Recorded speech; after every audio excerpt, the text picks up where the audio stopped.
G'day, Dimitri speaking from Exercises.com.au. Today we're doing a lat pull down.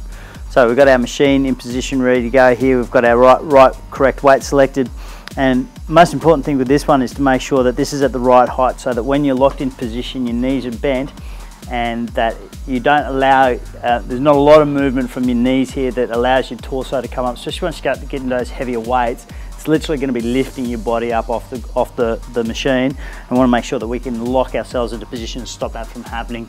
There's a couple of different variations with your hand position. For this one, I'm going to show you a supinated position, which means that my palms are facing towards my body, and that basically lines the mitochondria up in your bicep muscles, which means that you're in the strongest position possible. We're probably going to lift the most amount of weight. So it's a compound muscle group exercise.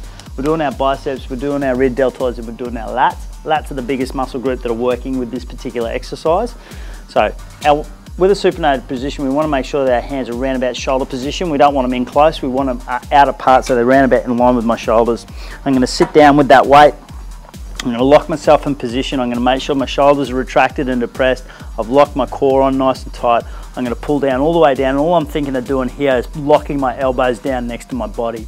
So I want to lock those elbows right down nice and tight, and I want to release the weight as it comes up. I want to make sure that I'm really resisting that weight as it comes up. At the top of the movement, we don't want to lock our arms out. We don't want the body lifting up off the bench. That's why it's important to have this at the right height to stop ourselves from doing that. So if you can, if you need to, just push your legs into position here with your calf muscle, so you're locking yourself down nice and tight, and make sure that those biceps, those lats and those shoulders are doing all the work.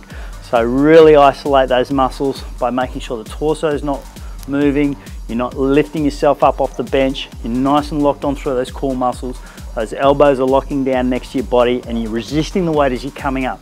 Don't just let it flop and come back up.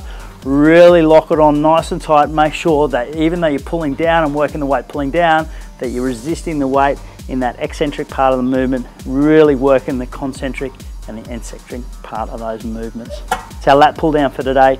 Search for exercises.com.au for more great exercises and videos, and we'll see you next time.